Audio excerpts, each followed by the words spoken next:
Oh, see, it depends where your perspective, doesn't it? That clock says 9. I'm on stop time. Isn't it interesting to have digital clocks that are at different times? Okay, but if you don't look north, we're on time. We'll call the meeting of Community Services to order, and thank you for being here today. We have some good, important things to do. So I'll call the roll, please. Ms. Weber? Ms. Parker? Present. Mr. Legess? Ms. Polk? Mr. Snipes? Ms. Peters? Present. Ms. Dunbar? Mr. Fairfield? Present. Mr. Zenz? Mr. Carrico? Mr. Eckhoff? Present. Mr. Featherling? Present. Mr. Swanson? Present. Ms. DeColo? Mr. Seroy? Present. Mr. Wheeler? We have a quorum? And also you have Ms. Polk and Mr. Snipes, so we really have a quorum. Thank you for being here today. Public comment, we do have one comment from Jen Chapman of Bourbonnais. Thank you for coming.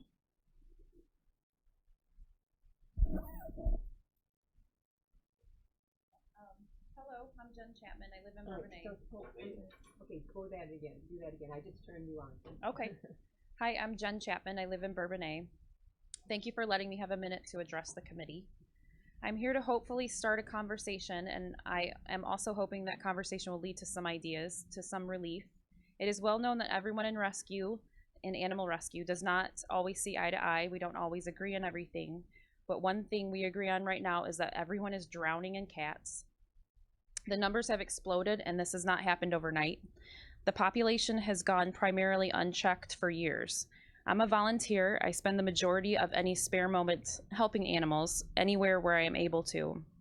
I believe that the majority of us out there can say that, but we can't keep up. Every shelter is overflowing, double their capacity. Intake is on a hold, but the animals keep coming, and they're pregnant, and they're injured, and they're starving, and they're dumped or relinquished, and the numbers are multiplying. And it's only getting worse. If you follow any local rescues on social media, you will see what we are up against. Sometime early Sunday morning, someone dropped 5 extremely neglected cats over the fence into a dog yard at KCHF. The kennel staff was able to remove the dog, and all 5 cats were found, and their skin was full of scabs, covered in fleas, missing fur. They have upper respiratory infections. Their tails are covered in litter and excrement. They have been treated, cleaned, and they'll see a vet soon. A detailed post was put up on social media about dumping cats, about how beyond full the shelters are. By Monday, another cat was thrown over the fence into the same yard, and that cat is also being cared for right now. Less than a month ago, a small carrier was stuffed with 5 kittens and left in front of the van outside of the shelter, and it was found by kennel staff when they arrived in the morning. A local mail carrier reached out to KCHF. A woman on her route had a 1-year-old cat, and the grandson was showing signs of being allergic, so she opened the door, kicked the cat outside. And the mail carrier was concerned because the cat's an indoor cat. He doesn't know how to be outside. So he's laying in the road. He's not vaccinated. He's not altered. But this seems to be something that is considered okay now, to open the door and throw the animal outside. And then people are like, well, what do you want us to do? I feel like we're without resource, and the animals are multiplying, and it's like a fever pitch now. I know that we are supposed to be at about 30 cats, and we are double that, probably more.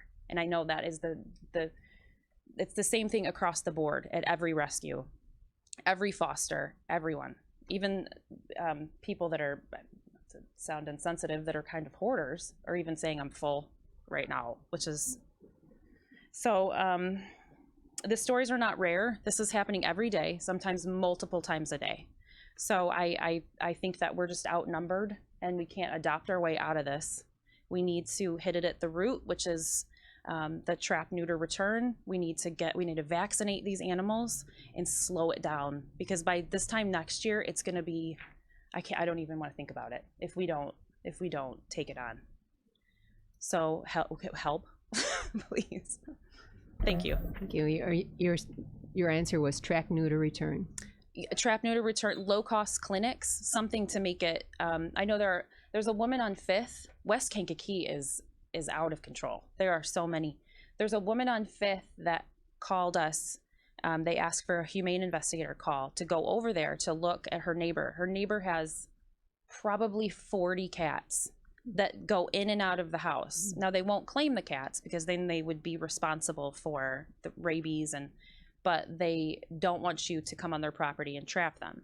So she sets traps on her property, and she's done about 8, but she's paying for that herself. And that it starts to add up. If there was something that we could do, I would contribute, and I know a lot of people would, but taking that on yourself is a lot. It's too much, and we're not even putting a dent in it anyway. So yeah, trap, neuter, return would be wonderful. I thank you for being here. You've touched all our hearts, I'm sure, and Thank you. we'll take you seriously. We surely do. We take Okay. you seriously. Thank you, Jen. Is there any other public comment? Thank you for that. That's astounding, isn't it? It's something you were all aware of? Okay. Thank you so much. The minutes from the September 17th meeting have been sent to you. Would someone move that they be approved as Ms. Parker and Ms. Polk will second it? All in favor of accepting the minutes, please say aye. Opposed, say aye. The motion carried. Go on to reports right now. Mr. Hendrickson cannot be here today, but I do want to mention him. At the meeting last Wednesday that I had asked, because we have a report to the next county board meeting will be at 5:30 at the library. And this committee will be reporting of what we've been doing, what our highlights are. So I ask each of the chairmen that report to this committee what their highlights of what's happened in the last year and what they hope for next year. Within 1 hour of my request, Mr. Hendrickson had his report to me. So he kind of implied as he handed it to me that a reward would be in order. So I have brought his reward. I will see that it gets delivered. And I made sure that there are 5 pieces of candy in here that he could share with his co-chairman, or he could give them to his co-workers, or he could devour them himself. So I appreciate that. I have 2 others on my desk today. So what I'll be doing is taking what each of the department chairmen think are their highlights and their goals, put it into one report, and that'll be our committee report at 5:30 on the board meeting. I think they're the drivers of what we do here, so I thank them for their reports. Okay. Will someone move that we accept Mr. Hendrickson's report? Ms. Polk and Mr. Eckhoff will second it. All in favor, say aye. Any opposed, say aye. Motion carried. Thank you. Okay, let's go to the assessor then, Mr. Blair. And to Mr. Blair's credit, I have his report. So,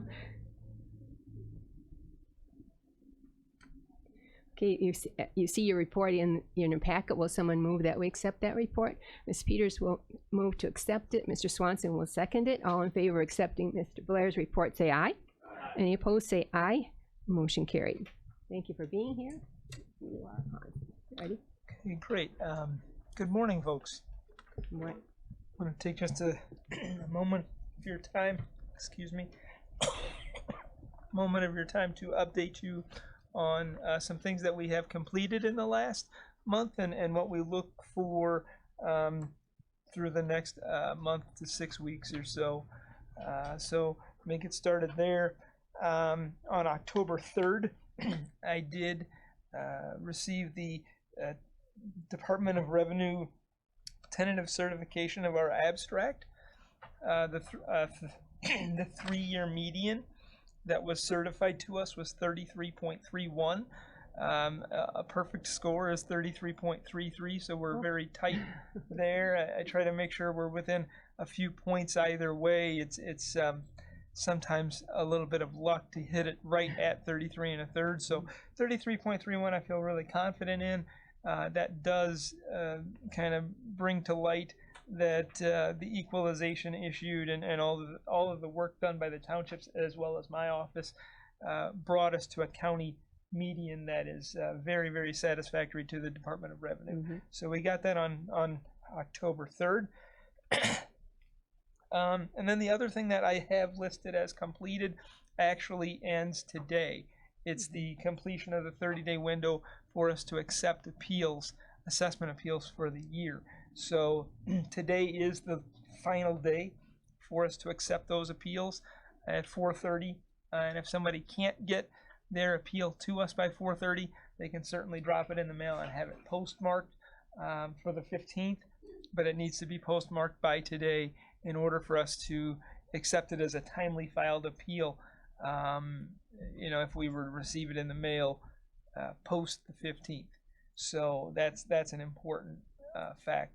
And then some things that were just that are pending, some things that are going to be coming up, and at least beginning before we meet again in November. We will start to hold Board of Review hearings on the cases that are brought forward. We'll have to determine final abstract equalization, if any. Typically there isn't. It would only be if we had a massive amount of reduction of value at the Board of Review level.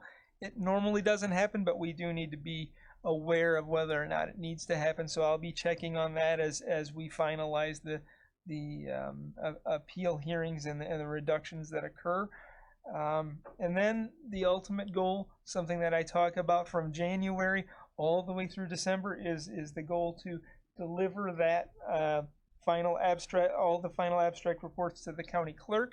And we are on track. I would like to say we are on track as of right now for me to deliver those reports to the clerk by the end of the year, which would be in the same year that we started. This would be the 5th year in a row that we were able to do that, and I think that's a really great thing for us in terms of keeping the health of our assessment cycle and tax cycle as a whole moving forward in the right direction. So with that, I would open the floor to any questions before I move to my other, or would you like me to move to my other discussion item today? That's good. Mr. Sewer, I'll get you to 9. Okay, question there? Thank you, Madam Chairman. Eric, can you explain to the committee about our EAV equalization going up, I think is what the discussion was. Can you explain how that is, you come forward with that and how that is reflected from the past? Okay, so in terms of years ago that it was going down and now it's coming back up. Yes, sir. Thank you. I just wanted to clarify, make sure I answered the question appropriately. Each year I get 3 certified medians from the Department of Revenue. I'm going to try to make this as quick as possible, or I could be up here for a half an hour talking about this part. But the Department of Revenue certifies 3 median levels for each township that has at least 25 qualified sales in it. That is 25 qualified sales means to the department that they are statistically significant enough to have their own identity in the study. So once I am made aware of, well, I'm already aware of what the first 2 are, the 2 oldest ones are, and then in the spring they give me the third one. When I combine those 3 and divide by 3 and get a 3-year average, I compare that to 33 1/3 and see how much percentage change needs to be shown for that township in order to get to 33 1/3. So that's done usually in about April. And at that point, I communicate that to the townships so that they understand roughly how much percentage change they may need in order to avoid equalization. So then if we fast forward to when the townships turn in their books, usually in June and July, I will then take a look at how much value they changed, and the remainder has to be an equalization factor from me, that the ending result should be that township receives somewhere very, very, very close to a 33.33 average. And that's where we are in each jurisdiction. And that's good news, correct? That is good news. So I think, I'm sorry, one last follow-up. When you were talking about trending up versus down, in years past, 2009, 2010, of course, with the market trending downward, we were seeing some negative factors, negative being something less than 1, bringing the numbers down. This year, off the top of my head, I don't have it with me, it was something like a positive increase of the non-farm value of about 3.35%, 3.36%, something like that. And by the time I was done equalizing, it was something like 3.28. but that is a good sign. It's a sign of strength in the market, and I think that's a better place to be than trending downward like we were. And we'll see how that shakes out for 2020 when the oldest median falls off and the new one comes on in the spring of 20 for the 19 sale year. We'll see what that means in terms of percentage of increase or decrease for the county, but I would suspect that it's going to be right in there at a 3% or so. That's just a very early, way too early projection, as I like to call it, way too early, because 2019 sales are not complete yet. We still have the last quarter of the year, so it's really hard for me to predict that. But I do see a trend where it's not a decrease at this point. It's likely to be something that is going to be positive, which would show again more growth in the real estate market. And property values will go up for our citizens. That is likely. Yeah. Thank you. Mr. Snipes, your question? Along the lines of those EAVs,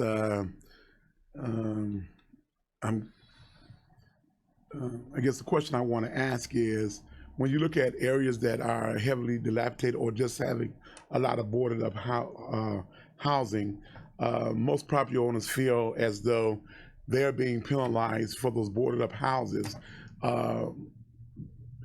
because of the tax base being eroded because no one's paying taxes on those properties.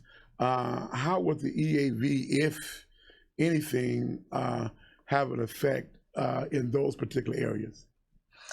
Well, the origination of the value comes from the township assessor, so I don't really make adjustments to individual properties. So when you're talking about, you know, boarded up properties, I don't know the nature of what you're saying. If those are, if the values of those properties are an issue, is that what you're saying? I'm saying yes. If all of a sudden they're dilapidated, then those houses become non-value. They've been boarded up for years, such as like in the city of Kankakee. A lot of people are complaining there's a lot of boarded up homes not being redeveloped, and so they fear that the EAV on their end is being,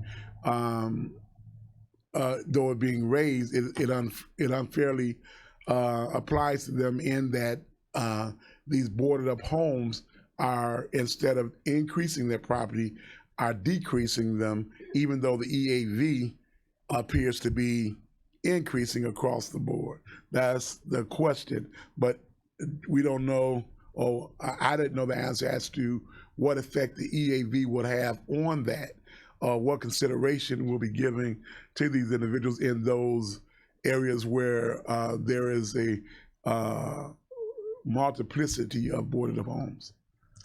Okay. Well, I think there's kind of two parts to that.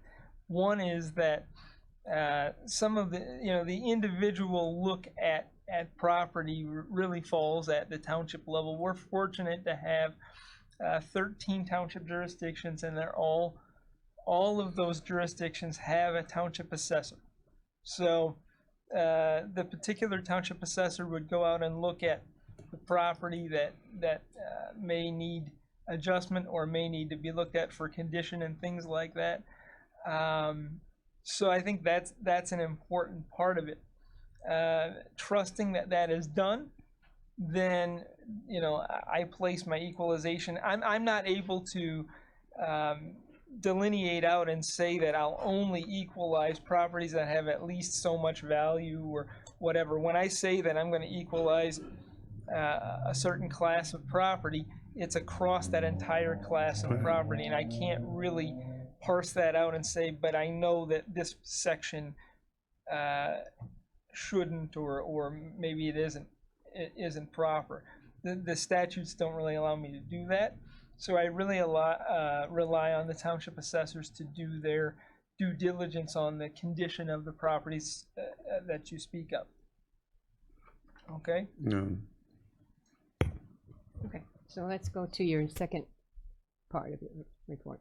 Okay, so the second item that I have as clerk to the County Board of Review, I felt like it would be appropriate to come to you, to just to discuss the idea of the potential of a small Board of Review salary increase. They have not received an increase in pay since 2012, and the request, and really what I think what I'm looking for here is just an approval from this committee to send it maybe to finance, but the request is a 2.5% increase to their current level, and let me tell you what that is right now. Well, let me start out by just giving you an idea of how the Board of Review members end up on the board. There are some qualifications to be on the board. So statute 6-5 of the Property Tax Code states, no person may serve on the Board of Review who is excuse me, who is not qualified by experience and training in property appraisals and property tax administration. So I'll just break that down real quick. Our Board of Review chairman has quite a bit of experience in property tax administration, and the other two members, one is a full-time appraiser who's done it for, I'm going to say at least 30, maybe 35 years. The other is a man who used to be an appraiser and now works in commercial loan dealings. So all three of them have quite a bit of qualification to be on the board. The other thing I wanted to bring to your attention, statute 6-10 of the Property Tax Code says that because we are a county of 100,000 or more, they also need to be able to pass an exam delivered by the Department of Revenue, which measures their competency. So they cannot be on the board without those two criteria. And the three members that we have been with us for a little while now. I think they, Steve Cody, our chairman, the one with the property tax background, has been with us for longer than I even know, longer than I've been here at the county. So I'm going to say probably at least 10, 12 years minimum. The other two I think were appointed in 2012 or 2013. So that being said, just to let you know their current level of compensation, the chairman is paid $11,000 for the year, and the other two members are $8,500. So if you do the math on a 2.5% increase, we would be looking at $11,275 for the chairman, so a $275 increase, and $87,1250 for the other two members, so $212.50 for each of the other two non-chairmen. Are there any questions? See, Mr. Searoy. Thank you, Madam Chairman. Eric, this discussion came up in our budget meeting that we had last Friday, and I believe, if my mind serves me correctly, we've made appropriations in your budget to be able to handle these raises, but let's wait until after the budget gets, when are we, Anita, when are we doing that on? This month, the budget? Yeah, finance? Finance, the budget numbers will come out in finance this month, so, Very you know, good. if everything looks good, I think we're gonna be able to go ahead with that. I know Very there good. was discussion on that. Okay, very good. Just to quantify it completely, if you add the $250 amount, or I'm sorry, $275 for the chairman, the $212.50 for each other member, it's a total change of $700. Oh, So it's a fairly I mean, I don't mean to be glib, but it's a little bit nominal when you look at other numbers budgetarily for other things. So. well, very easy maybe to consensus reprove because somebody else, it's already in the motion. Yeah. It's already in motion. So did you want it to? I'll make a motion. Okay, Mr. Searoy. Ms. Peters will second it. The motion is to recommend the 2.5 increase for the three members of the Board of Review. Yes. Is that correct? And moving it to finance as with our recommendation. All in favor of that motion, please say aye. Aye. Any opposed, say aye. Good. Thank you very much for your quick response. How do you like that? That went very well. Thank you very much. Anything else, folks? Have a great day.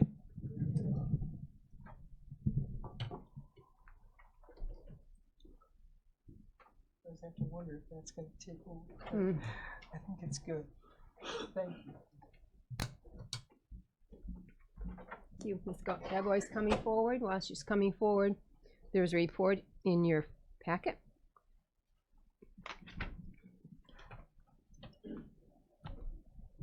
Okay, Mr. Featherling, will you move that we accept it? Mr. Fairfield, will you second it? Thank you. All in favor of accepting that report, say aye. Anyone opposed, say aye. Motion is carried. Thank you. Good day. Good morning. Good morning.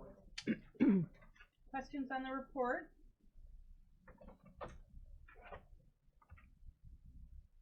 Okay. Really, there's nothing new to Sorry. That's okay. So I really have nothing new to report other than it's just business as usual. We continue to do the daily work that comes in and backlog and corrections and things like that when we have time and availability. So What about your 2,500 mortgage? nothing yet. From No word. If like you, like me, I'm sure many of you who have a mortgage with Homestar got a letter, and in the letter it said there was going to be a recorded assignment. So I don't know when it's coming. But the So- letter implies it's coming. Yes, Mhm. yeah, because I believe the final transaction for the bank is this week, the changeover. Oh, So- well, that's good news. That's Yeah. progress. No. Ms. Peters. Thank you, Madam Chairman. Makes sense. 16? Okay, thank you. So will all the people who registered for getting calls when something happens, you're sending? Well, no. So an Okay, assi- I was no, gonna say that no, would an be a lot assignment of easier. mortgage is bank to bank. Okay. You will not receive a fraud alert on that unless you are indexed. Your name is indexed when that document comes in. I have to see the document before I can give you an answer on that. Mhm. So indexing would be the key. Right. On that. So So- the answer could be yes, maybe. Yeah. Otherwise, yeah, they'll be really busy. Okay. And the second thing in the minutes was about your scanner. Did you have any? So I have collected 3 bids, Oh. and I'm actually working with Daniel in GIS and Delbert reviewing those because they recently purchased one too, and have a little more technical knowledge than I do on that piece of equipment. So they're helping me with that, and we're making sure we get the best product that'll give us the longest life, such as the one we have that's 16 years old. Oh, yes. So, And then- so no final answer yet, but every company I've talked to so far has been very compassionate in terms of understanding if I could split it between 2 budget years, like half Ah. now and half going into the next one. There is an amount of money I still have available, so Mm. so they're being pretty understanding about that. So, and again, it's just making that final decision what's the best fit for the office and in the future. So Ms. Peters had recommended that, and it sounds like you took her Yep, advice. And yep. It's in the budget. And Yep. Slapping over 2 budget years. Yeah. Oh, yeah. You have really good news today too. So Yeah. Any questions more than that? No. No? Okay, that's it. And look at, you know what this is? Her report. I'm all done. She saw you get candy. We have plenty of candy in the Yeah, house. no, no. Thank you, though. Her Everyone have reward a is great day. your reward is your completion, right? Okay, we'll turn next to the animal control report. The monthly report is not listed, so you can see all the details. We'll probably turn Jan to the cat population, won't we? So, well, somebody who hasn't approved anything yet, approve this report. Mr. Snipes, would you like to do that? Okay. Is there Good a morning. Second to that. Ms. Johnson, will you second the motion? Okay, all in favor of accepting the animal control report, say aye. Aye. All opposed, say aye. Motion carried. I Thanks. have a quick question. Did this get sent up for AWAC, where everybody has this in their packet? Okay. Thank you for Otherwise, asking. I'd Mhm. send it to Kelly. Okay, looking at the report, do you have any comments on the report yourself? Not really too much. It's always sad to see bite report numbers up, and you can see compared for the month and the year, they're up quite a bit. But we had a very, very busy bat month or bat year, and a lot of those numbers are driven by the bat calls that increase that. You'll see that the revenue for the month is up, the registration is up. That again is indicative of the registration that I had said has been lagging as we move over to this newer program, and so that you'll see that coming along. Even though our number's a little bit low for the year, we still have several months that will be coming in, and I think when the fiscal year ends out, it'll be just fine. The cat, though, in reflection of the public comment, there are 16 cats on your inventory, but what's that?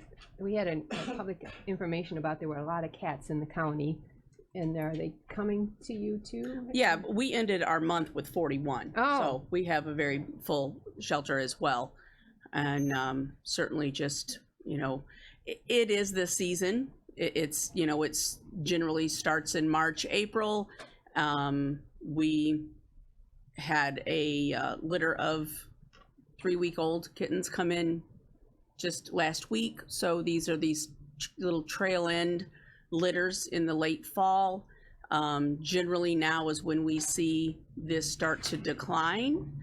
And usually for us, then we catch up, and shelter partners are able to help us generally December, January, when we had that one shelter step up in June and help with so many. That was a godsend. It helped keep our population in check through the summer. Otherwise, our number may be closer to 60 or 80. But no, we still have a house full. And then, as I am more accurate, 152 for the year is in another column there, so that's a lot. But, Yeah. And if there are, we had talked before that if West Kankakee has a lot of cats in it, that isn't something that you can help with right now. Not unless somebody gets approval from the city, or sometimes if a citizen brings them in and wants to offer a donation for us to take them in, and we have the space for that, then we certainly try to help where we I can. see. Okay. Mr. Swanson, could you bring one of the maps that's on your desk up so we can look at that? Each of you have been given a map from the planning office Here's the that shows the non-incorporated. There should be a second one there for Mr. Pinkham.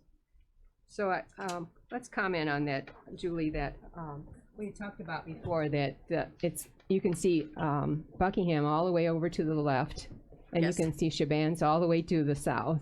correct. And those are the two municipalities that you have agreements with to help them out with it. But all the other municipalities you don't have any agreements with, but it would be ideal. Yeah, mostly we have verbal agreements, nothing, no intergovernmental contract like we have with Buckingham and Shabance. Reddick reached out to me really just before the whole resolution and change to the whole animal control structure. So I think they're going to hold off and wait and see what happens. But yeah, that's, and each area is a little different on what they give us permission to do. And sometimes from day to day, if they decide they want to do something different, that's within their decision to do that. So. Are there any comments on questions or jurisdiction? We talked about where is this? There's the municipalities involved, and then a wide area of unincorporated that you have, and you bring your officers here today. And that's the three of them that go help you out when Yes, calls. Officer Griffiths is here with me today. He's never attended a meeting. He wanted to attend, see how this worked. We thought if we had any questions for this one topic that he might be able to answer questions as he is out there with boots on the ground. Are there any questions there? Okay, then the other report you have is the statistical report. Yeah, just the statistical report that I've been providing, and shows you the intake number, how they're coming in, and the disposition, how they're exiting. And as always, we'll get that put up on our website, and just an informational tool there for the Just public. to show the distribution was why that was, wasn't it? Okay. So if you'll stay then, and Ms. Parker, if you'll come forward, we'll talk about the monthly update and then the 2 amendments that we're talking about today.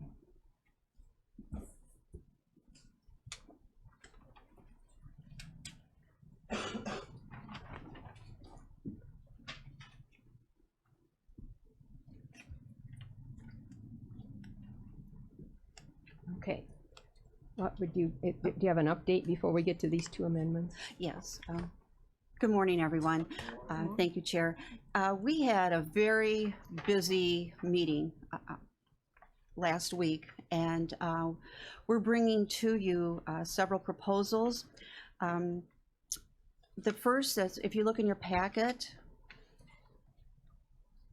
the first one is, we called it extreme temperature, that we worked on last month with you, and it has been revised. That was sent to the state's attorney's office. Our state's attorney, assistant state's attorney, Nancy Nicholson, wrote the language for this, and you can take a look at it. It's section 10.9, inhumane or cruel treatment. And hope maybe we have Nancy, if you're available, to make any comments if I miss anything. So it is giving the animal control wardens, they can impound a cat or a dog after issuing a written citation to the owner for the reasons of no owner shall cruelly treat, beat, torment, starve, overwork, or otherwise abuse his animal or another person's animal. And no owner shall knowingly abandon any animal where it may become a public charge or may suffer injury, hunger, or exposure. And it continues then to exposing the dog or cat in life-threatening situations for a prolonged period of time. And we had taken out the time period and the temperature range, and it's extreme heat or cold conditions that result in injury or death, or hypothermia, hyperthermia, frostbite, or similar conditions diagnosed by a veterinarian. And then it goes on to say that no animal shall be left unattended inside a vehicle with outdoor temperatures are dangerous to the animal's health. Are there any questions for this section? Mr. Snipes, this one. And we have Ms. Nicholson here to hopefully answer any questions about the proposed ordinance. Okay. Just I guess a point of just eyebrowing terminology. When you're saying cruelly treat, it looks like beat, torment, starve, and overwork or abuse would all fit into that category. But what level of measurement will you have to determine what rises to the level of abuse? If you say cruelly treat, then that means any and all, looks like beat, torment, starve, looks like that would be part of a cruelty treat. Let's go ahead.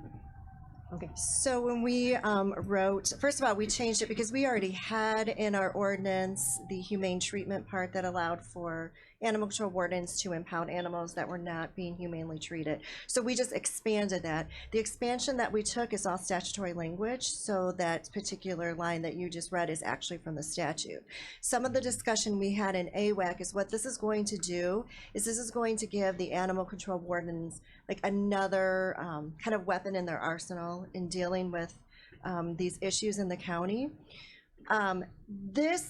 When you have an ordinance, a lot of times it's more for compliance. So if, for example, Officer Griffith would go out and he would see one of the provisions has to do like with a shelter. Maybe the person isn't aware of what's required as a shelter for their animals and the extreme temperatures. He can work with them to have that done.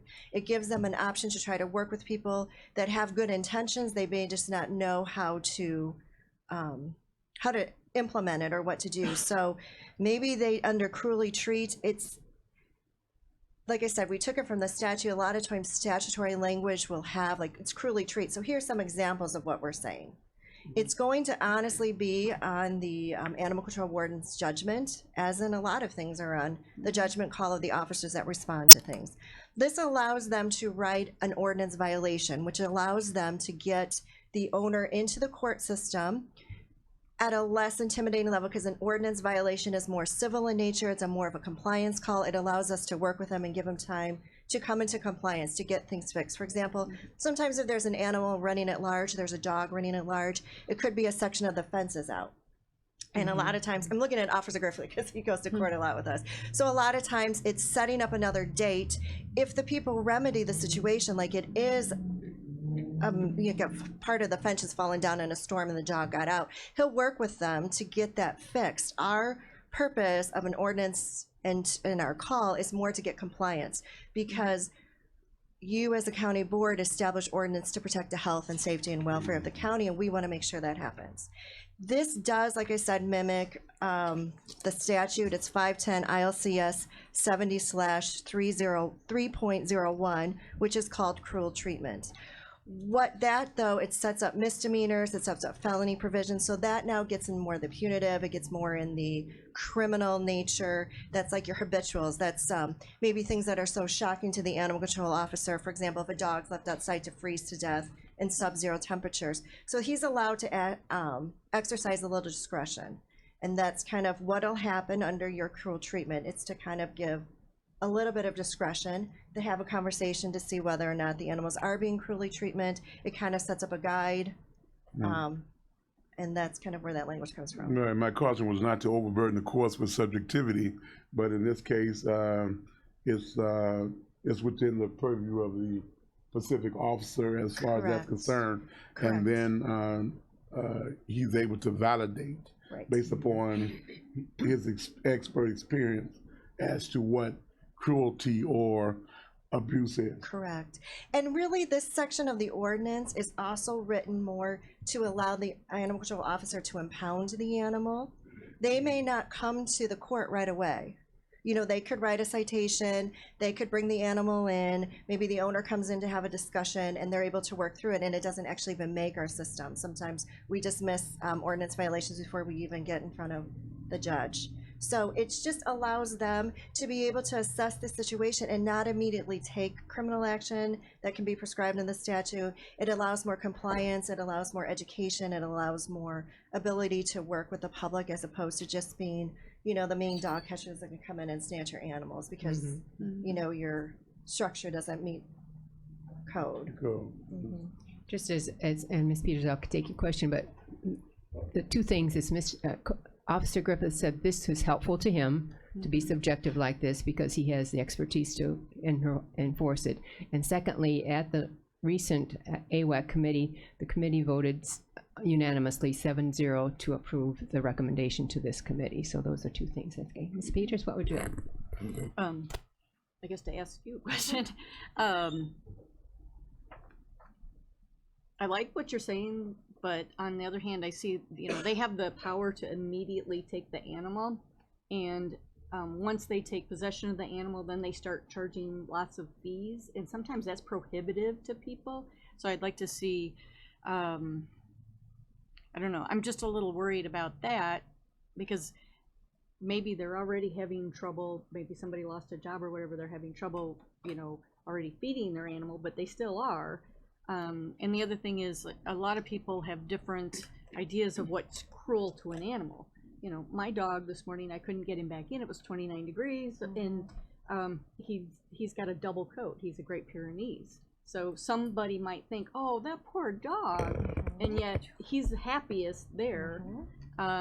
So everybody's idea, especially with animals, they're so diverse. It's hard to put in, you know, set rules. So when you say, you know, you want to work with the public, does that still include that they're going to take the animal immediately away from someone?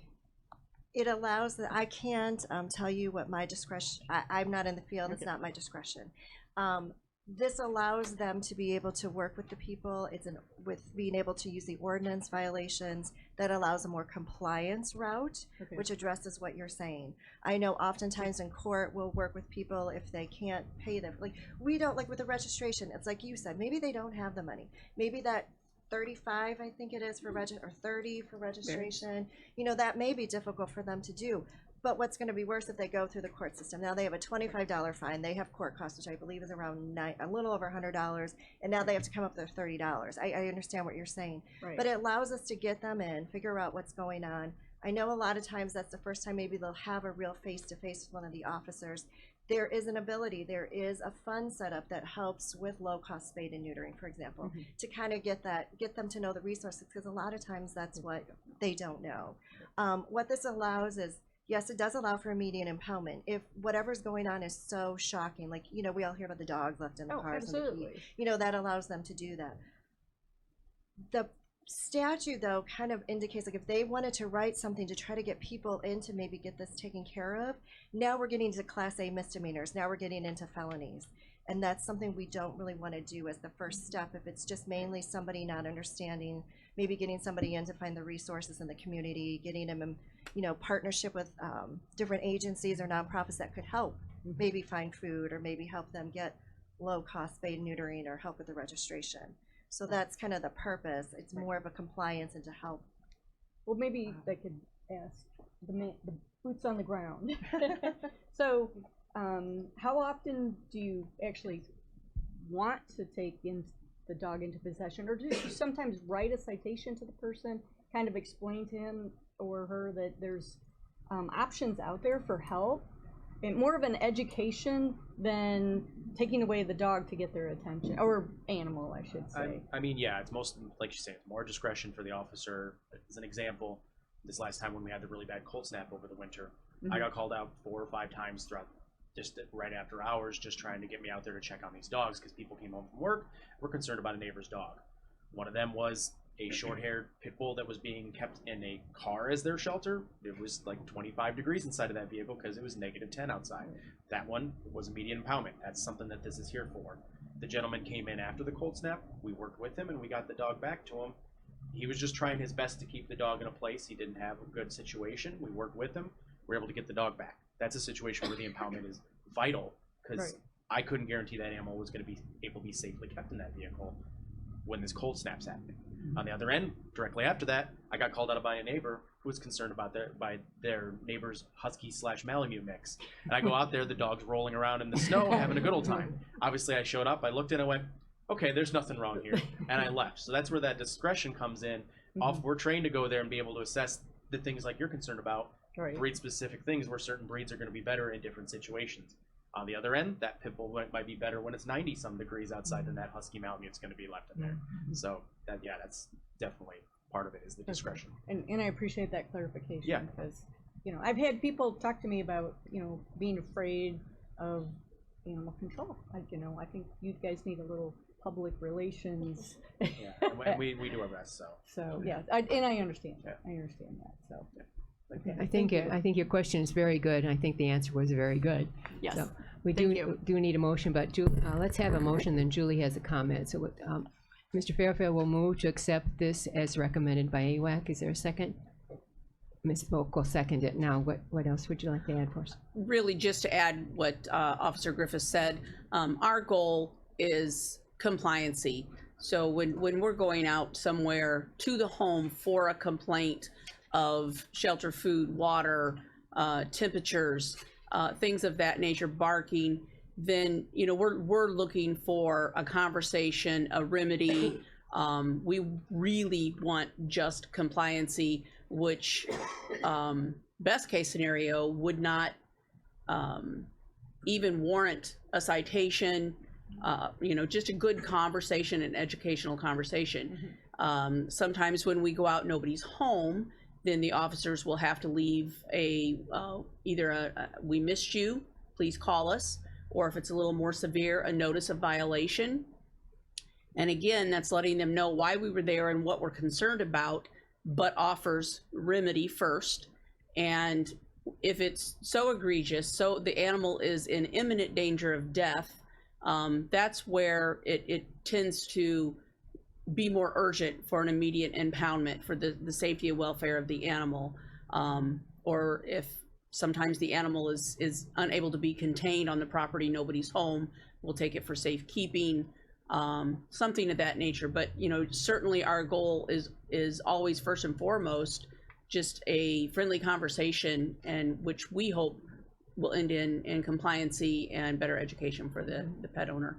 Very nicely, concisely, and appropriate to say all that. Mr. Snipes, and then we need a vote. With that being said, I guess there's a clog in this regard, not so much as to your language. I'm always a watchdog when it comes to excessive fees, but as long as the person has the opportunity to resolve the issue before a lot of things start occurring in the legal system, you know, I can live with it. But my only concern is how the jurisdiction works. If you saw an individual or saw a dog in the city of Kankakee or Bradley or somewhere that we don't have a contract with, do you have the necessary jurisdiction to go in that area? Now, you probably don't, but being as a county ordinance, we deal with the what they call anything outside municipalities or in unincorporated areas.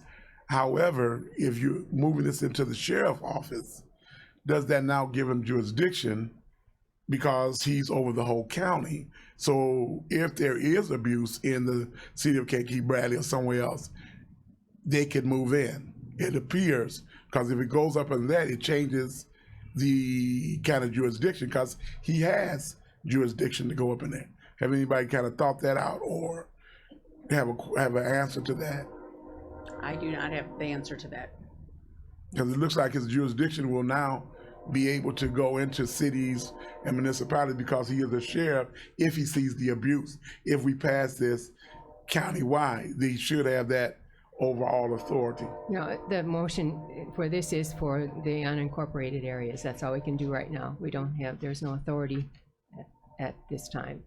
No, I'm saying if it goes, because this is like a policing thing. So if it goes up under the county, up under the sheriff, it would be interesting to know. I don't know if that will go to more of a legal issue, but does that now, because the sheriff is over the whole county. It's not like just our only animal control. So what I'm looking at is, now does that give them jurisdiction so that when you see abuse anywhere in the county, based up under the sheriff office, is being up under the sheriff office, then I'm wondering, does that give us now the ability, if someone does have a complaint, they now have jurisdiction through the sheriff office to deal with it? Your question is appropriate, but it begins with if, and we don't know the answer to the if right now. That's what I was asking the question. So, okay. As it stands now, they call code enforcement in the city of Kankakee. Okay. And that will continue until anything's changed down the road. So we do have something that's abuse in the cities or whatever. right now, they call Kankakee City Code Enforcement for anything like that. They then choose to call animal control. Oh, okay. Excellent to have your answer for you then. All in favor of this motion, please say aye. Any opposed, say aye. Okay, the motion carries on that. Thank you for your good discussion. I'm pleased that Ms. Peters, I think, got your good answer, helpful answer anyhow. Okay. Let's turn to the next one. In this case, let's do it correctly. Will someone make a motion, we approve this, and then we can discuss it? Okay. How about Mr. Adcoff? Would you make a motion to approve the reckless? Anyone? Mr. Fairfield, will you second it? Okay, that's the motion. Now for the discussion. Ms. Parker, you want to continue with the discussion? Yes, and then I'm going to have Ms. Woodrow help me out here.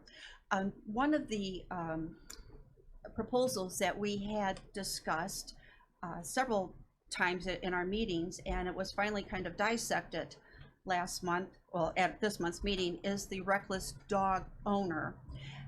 As you can see on the page there, that one who has committed 3 or more violations of Chapter 10 relating to dogs within a 36-month period, has committed 1 or more violations of this chapter relating to dogs after having a dog owned by him or her declared to be dangerous or potentially dangerous, or 3, has committed 1 or more violations of this chapter relating to dogs after having a dog owned by him or her declared to be vicious. This is for our public safety because there are dogs that can cause harm to other dogs and for people as well. And Julie, do you want to add on to that a little bit? I think it's important for our county to look at this reckless dog owner. In the last year, the state approved a small portion of this language on a state level. So we're kind of taking the state's lead on this and expanding it a little bit into our county. As the officers go out and respond to complaints and concerns from citizens, right now the policy is, that conversation that we talked about, maybe a citation, maybe even a visit to court for that citation, but it really doesn't give us any further measures or any stronger provisions when that conversation falls on deaf ears, when the citations mean little to nothing and you're out at someone's home and there's incidents of, we're talking levels of 20, 30, 45 times that you've been somewhere, citations in the double digits. And these are things that concern us in companion animals, animals that can harm other companion animals, animals that can be harmful or a threat to public safety. If in a couple of instances that we've dealt with, as an example, there's nothing more we can do but to go back out and respond again to the complaint from the neighborhood, the neighbors, the concerned citizens, which oftentimes flares up a lot of anger to the pet owner. In some cases, it has escalated to criminal damage, property damage, threats to our officers. And we feel that this is an important measure that we would be able to take and say, hey, if you're the type of person, because it's not necessarily, penalizing the animal isn't going to correct this behavior. It's holding that animal owner accountable. Because you can take that animal away from that person today and they turn around and go get another one. And we've seen that. The next animal they get, they're just as reckless with. It's the person's behavior that we really need to try to target and address and correct. And this gives us that ability to do that. It would have to go in front of a judge. We don't have an adjudication. It's not something that the Animal Control Department would be able to make a decision on, but it would bring it to a serious level of taking it before a judge and saying, you've been found to be a reckless owner. It doesn't mean you can't ever have animals ever again, but if it went to the most extreme measure of saying your animals are going to be, you have to surrender them, and you can't have the privilege of owning an animal for, a period of time. Hopefully that will really sink in and help these folks really understand that if, I always say that there's a pet owner, a dog owner, has two obligations to their dog, and that's for one, to protect the public from any bad behavior of their dog, and for two, to protect their dog from any bad behavior of people. And so we're really looking at trying to put more emphasis on owner responsibility and reckless behavior. Okay, so is there a question on this one? So is the most important part of it is the not owning a pet for 36 months? Is that one of the most important parts of this? That would be the, the extreme situation. Right. And in your sheet there, you can see there's a relatively detailed investigation and declaration that would be followed, as well as the hearing process and the impoundment of the dog by a reckless owner. Is there any comment at all? With the hearing procedures, or She's talking about page 2 and 3, which has the impoundment and the hearing and the violations and the fees. Now I have to understand with the because when I'm looking at the latest, it says in a residence with any dog in the county of Kankakee. It doesn't say the unincorporated areas. It just says in the county of Kankakee. That's why I brought up, because if we're gonna move over to the sheriff, is that giving us the jurisdiction all throughout the county? I just said that because that's how you have it written. It says, because if we don't have that authority, then we would have to use the terminology, the unincorporated or either the county controlled areas as far as that's concerned. But when you say in the county of Kankakee, then that means that this law is controlling. And that was my reason I asked the question, whether or not up under the sheriff, it gives him jurisdiction throughout the county. That was my purpose. That's what I just want a clarification on, but we can get that at some other time. You can ask it in a meeting or something and kind of let me know. What we want is, well, this is just to go to the state's attorney's office. We're asking for your approval for this language and proposal to go to the state's attorney's office. For and then review. they would review, and the language according to the law would then be brought back to this committee for final approval before it's sent to the general board. Okay. And I'm sure that by then they are going to be able to clarify those questions that you have, Mr. Snipes. Okay, and then my second question is, I do know that they said we have the fee if they're written. There's a court cost. Do they have to file the appearance? Because I do know there's, in this case, do they have to file an appearance? Because generally when you file an appearance, there is a fee. I mean, the thing with ordinances is they're a hybrid of criminal and civil in a way. Right. The Illinois Supreme Court rules would govern under an ordinance violation. You do have the right to a jury trial. It's a civil trial. They would have to pay the jury fees. They would probably, we usually let them appear on their ticket though without paying an appearance fee. The only time they'd have to pay it is if they would request a jury trial. Okay, and then does this go up on administrative review, or is it going to be governed just by going straight into court? What do you mean in administrative review? Administrative review is a lot of times when you I guess we don't have one set up, but we don't have to deal with the administrative review part of that. Correct. So if Are you we're asking if it would be a judicial review of administrative decision? How Right. this gets in front of the court? This would have to be, this is gonna have to be a court proceeding. Okay.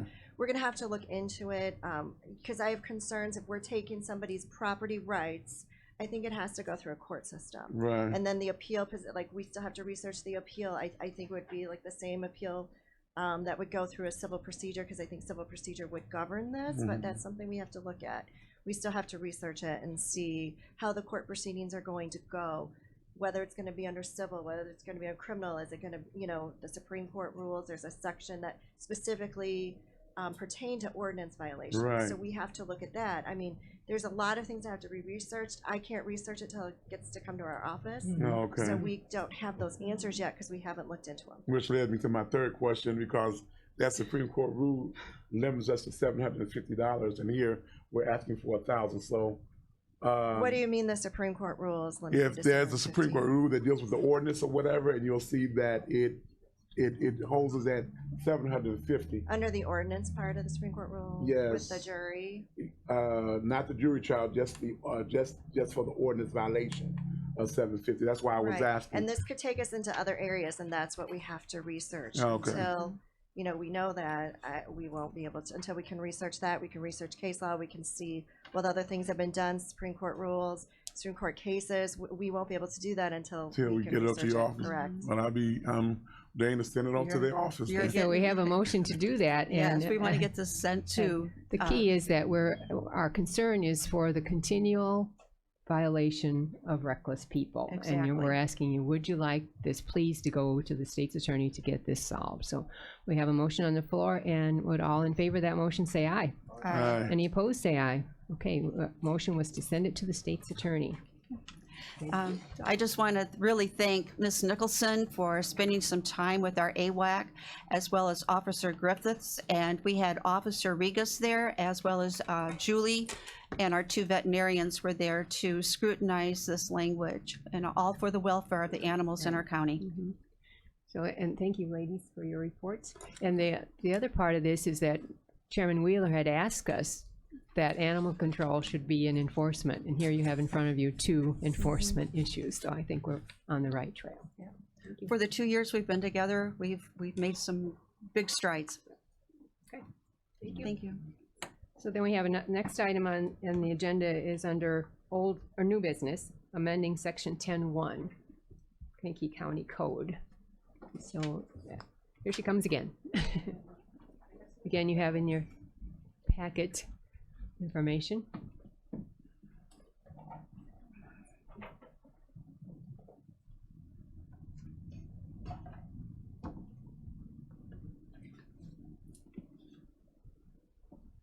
Thank you for being here. Yes, hello again. Okay. Do you need a motion to approve? I think initially it's a discussion because I don't have all of 10-1 modified because I need some input before we do that. Okay, so thank you for the question. That was a good one. Okay, please go ahead. What is the purpose of this amendment? So under 10-1, what's included is section 10-1, of course, which is part of our animal control. Right now, as it stands, it's called Animal Control Personnel, Animal Control Subcommittee. It's just A, which is you can see because it's crossed out. It just says personnel, the animal, you can read it for yourself. So what we're doing is in order to move forward to kind of clarify the language of how the administrator is done, how the deputy administrator, animal control wardens, appointment, removal, all of that. Once again, I just took statutory language and put it into our code to kind of clean that up a little bit. So the administrator is the definition of administrator as in the statute, the appointment of administrator and what falls under their ability or their purview, which is to appoint deputy administrators, to appoint the animal control warden, once again, is from the statute. Their removal, how they're appointed is statutory, and then the definition of deputy administrator. So some of these definitions became effective August 9th of 2019. So this is now current. We now are bringing our code up to current. So that is what A and B seeks to do. So this is to put into words what was approved as the change in animal control. Correct. And that only, you don't have a number on the officers. There is one administrator and there could be Right. numerous. As it's under the county board's ability to set the number, as the county board sets, for example, the number of state's attorneys and things like that. It's, you know. You haven't changed anything under C except to rename it as animal At this welfare. point, Advising correct, Committee. because that's probably something that needs to be kind of looked at or discussed. So what are you seeking? So the issue becomes back in 2006, the county board passed on February 14th of 2006, this animal ad hoc committee. It was done under resolution 2006-2-14-30. And as you can tell from the way our ordinances are written, if you look at B4, this is just to show you that we probably need to look at this particular section. It says applications for appointment, are due on Friday, February 17th of 2006, which is passed. So, I mean, we probably need to look at this. We need to make sure it's in line with what you envisioned AWACS to do. So what she said B6 on our sheet, it's C4. C4, sorry, yeah. So back, like I said, on February 14th of 2006, the resolution was passed, creation of an ad hoc animal subcommittee. And the main purpose of it was at that point, it seems that Illinois House Bill 315 had went into effect and had set some amendments. So this was developed to make sure that our ordinance was in line with the different amendments that had gone into effect. So I think that that was the intention. I think that that intention has remained. It's just, we've renamed it now. It's now the Animal Welfare Advisory Committee, not ad hoc control. There was, or there is in the resolution, if you look under, so under for me, it's B2, I'm guessing it's C2 for you. It sets up, the 9 members and how it exists. I mean, I know right now there's 8 members, I believe. And for example, under 2, it says 3 county board members. Currently, we have Ms. Weber and Ms. Parker. So it's just, yeah, it's how you want it to be done. If you want to tell me to write it to reflect how AWAC is currently situated, we'll handle it that way. It's just to kind of see how you want to do it. I think, 1 is pretty similar, that you want to review and develop recommendations according to the implementation of state animal control ordinances. We might take out House Bill 315 because that was from 2006 and other House bills have passed since then. What you want your committee to look like, community service, we might have to change that now because it's moving to criminal justice. I mean, just, it depends on how you want to see going through with it. Does anyone have any recommendations? Ms. Parker, do you, for example? Thank you, Madam Chair.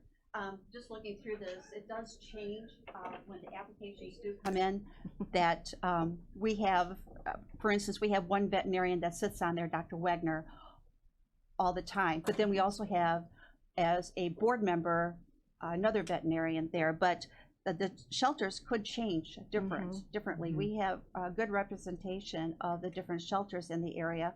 And even with wildlife, we have dogs and cats, and we feel that it's a great a composite of what is the community needs right now, but this will change all the time.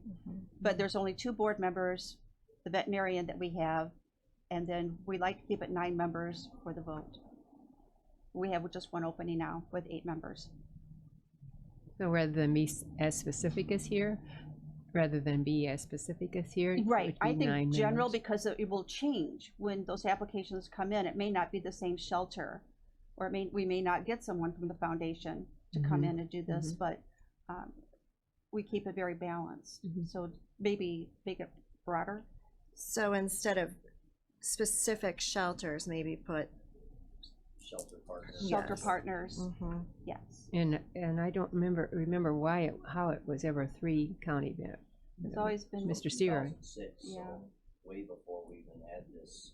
Yeah. animal Oh, welfare gotcha. Advisory committee. This was previous So to that. I think there's the chairman is 1 county board member, and then another county board member would be 2. And then. All right. Anything else? So what is it you were seeking? You're seeking, you got it, you sought advice and you got it. How's that? right. Good. It's good. Then I'll rewrite the what will now be C, and then we'll bring it back in front of. I think in speaking with Mr. Wheeler, because this is now done at his behest to make sure that this is in line as we move forward. Maybe we can, I don't know if he wants to take it in front of executive and have their approval, so maybe we can address it in the November meeting. So that's all, I think this is the only portion that really needs to be cleaned up in the transition, so that we understand what the administrator is, the deputy administrator, how they get into being, who has, the internal control over the animal control wardens, who determines. So I think once that's, moving forward. Which is not should part be of our okay. committee to decide. So the top part, underlined part, really has already been decided because it was approved at the August meeting. Okay. Right? Do you agree? I'm not sure if it was specifically approved at the August meeting. Just the actual concept was approved. Correct. This puts it into words. Correct. obviously, so. We did not adapt it to make it part of the ordinance, which I is what gotcha. we're seeking to do now. Okay. And we don't have any, I don't think that's our role. Right, everybody? Okay, then. Any more advice out there today? Okay. Have you got all the advice you I need do, for today? thank you. All right. Here's like February 5th. Thank you very much. They don't all come up at the same time. do they? Anything else you could possibly think of for today?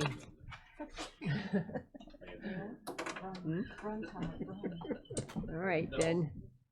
Who all wants to be adjourning? Ms. Peters and Ms. Polk will have us adjourn. All in favor, say aye. Any opposed, say aye. Adjourned.